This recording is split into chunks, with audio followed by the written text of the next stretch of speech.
गुरु से बड़ा न को करता कुछ नहीं कर सके से गुरु चाहे हो।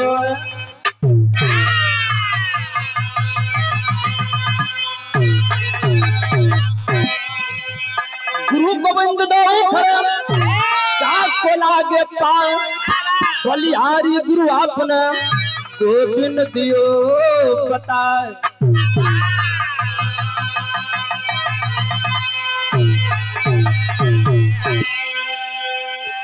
गुरु गोविंद दो खड़े काको लागे पाए बलिहारी गुरु आपने गोविंद दियो बताए।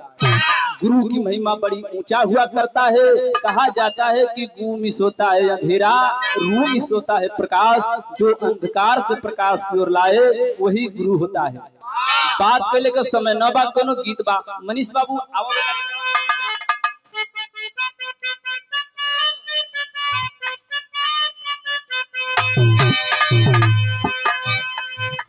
इहो गीत बा जमुना के माता बहलिन गावेली। कैसे भैया आलहर बसवा कटवल रे आलहर बसवा कटवल रे मोर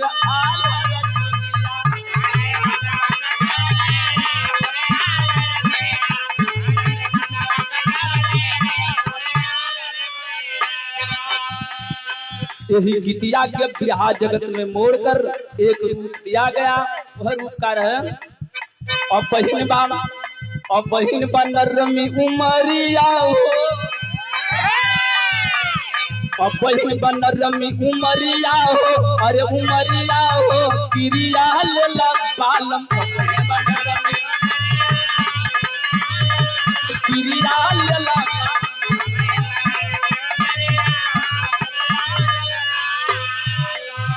अरे जन खींचा जनी खींचा जनी खींचा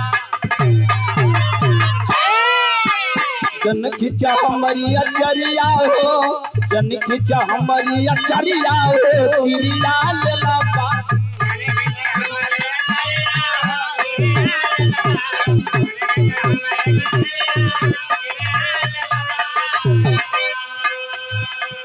गुरु और शिष्य का नाता होना कैसा चाहिए। अगर लड़का चलत बा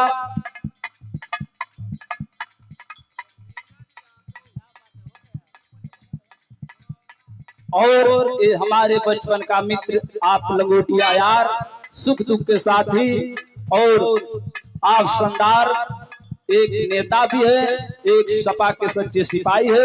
आपकी तरफ से भैया की तरफ से बहुत से रुपयों का सम्मान रहा माता रानी। तब बतावे तो न पड़े लोग समझ जा कि फलाना का बेटवा बाम अगर चेला गावत बाम तो केहू के बतावे तो न पड़े कि केकर चेला बाम लोग सुन के समझ जा कि फलाना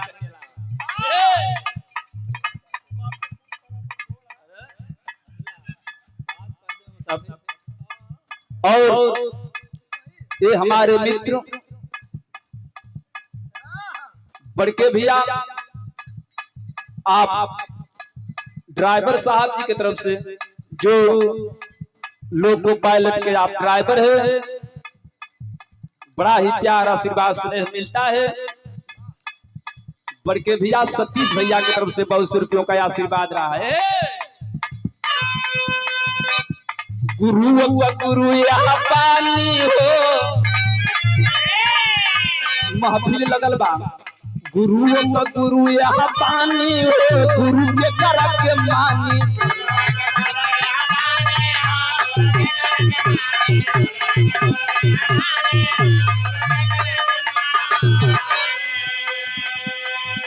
और बिहार के बड़े ही सुंदर कलाकार गजल के एक नंबर का कलाकार है बड़के भैया ओमकार शर्मा जी की तरफ से मर्यादपुर के धरती पे जिनके यहाँ हमेशा विश्वकर्मा भगवान का पूजा होता है। पर्चे का मोहताज नहीं है, भगवान विश्वकर्मा की कृपा बनल रहे। अरे गुरु यहाँ पानी हो गुरु के करा के मानी पीड़ा वाले खाड़ महारानी हो गुरु के करा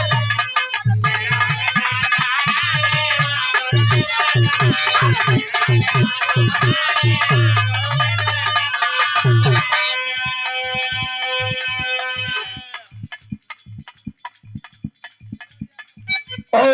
पुनः सम्मान किए बड़के भैया नीरज यादव, पुनः दोबारा सम्मान किए।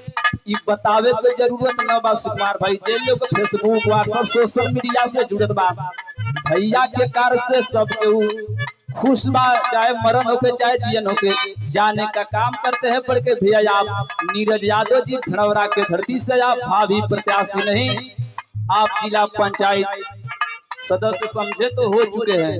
जिलो पंचायत सदस्य को उतना काम ना करी जितना भैया हमारे किए। यार क्या करा बगान के क्या दुनिया जहान,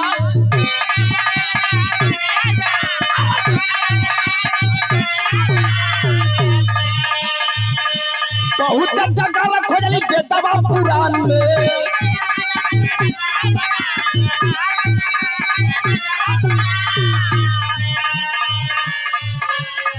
यार चंचल भइल मधुबानी हो, चंचल भइल मधुबानी हो, गुरु के करा के मान।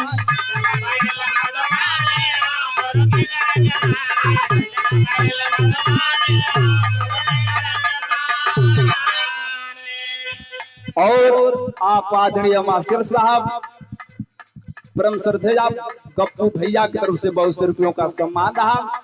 नमस्ते प्रणाम करता हूँ सकल पंच के पलगी बा। गीत की दूसरी लाइन में भाव लिखा गया क्या?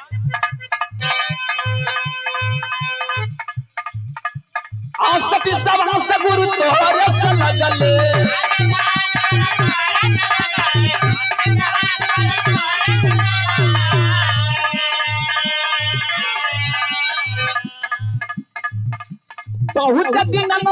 बहुत दिनों से भाव एक जगले,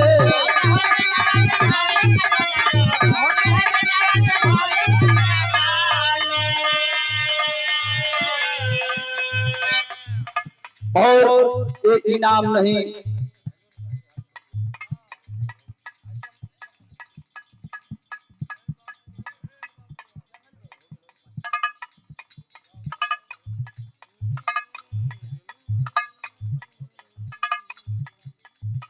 और बड़के भैया आप परम श्रद्धेय विद्यासागर जी की तरफ से 50 रुपयों का सम्मान रहा। और 50 रुपयों का सम्मान शिव चर्चा के बड़े ही प्रकांड गायक कलाकार जिनका जवाब न बा, आप बड़के भैया पांचू चाचा की तरफ से। और 500 रुपयों का सम्मान आप बड़के भैया बब्बन जी जो आप इंस्पेक्टर साहब है आपकी तरफ से रहा। और प्यार के पंखुड़ियों से सजा हुआ पुष्पहार और एक राशि सफा देकर हमें सम्मान किए, जो हमारे आदर्श है, जिनको देखकर मैंने बिरहा गाना शुरू किया। आप आदरणीय परम श्रद्धेय आचार्य जी की तरफ से रहा।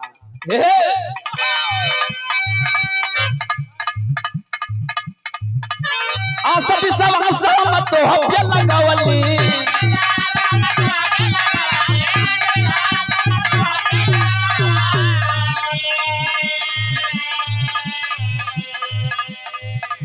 यही बड़ खाड़ बनी नहीं लगवली,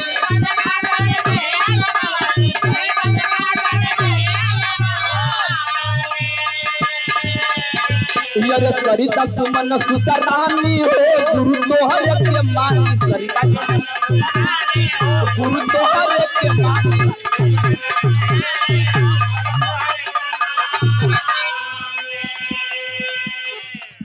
केहू बच्चा ऋषि केहू राजा के ललनवा,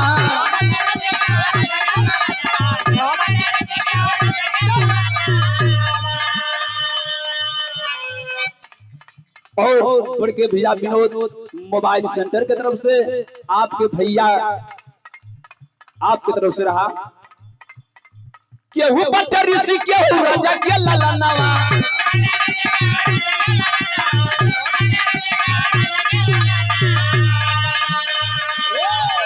यसरा रहे जवन रहे खाना दानवा,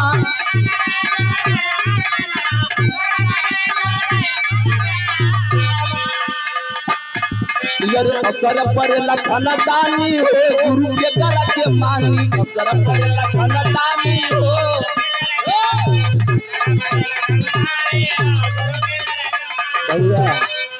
भैया ये हमने के घर बा बहुत लोगों को भी नंबर देना।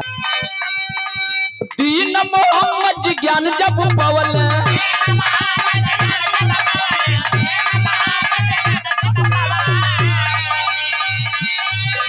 गया लल जगलू से गितिया गवल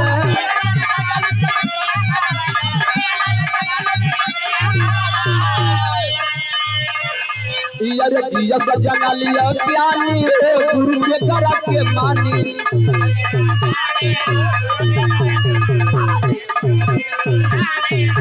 बहुत बहुत धन्यवाद, बहुत बहुत धन्यवाद। अब इनके बाद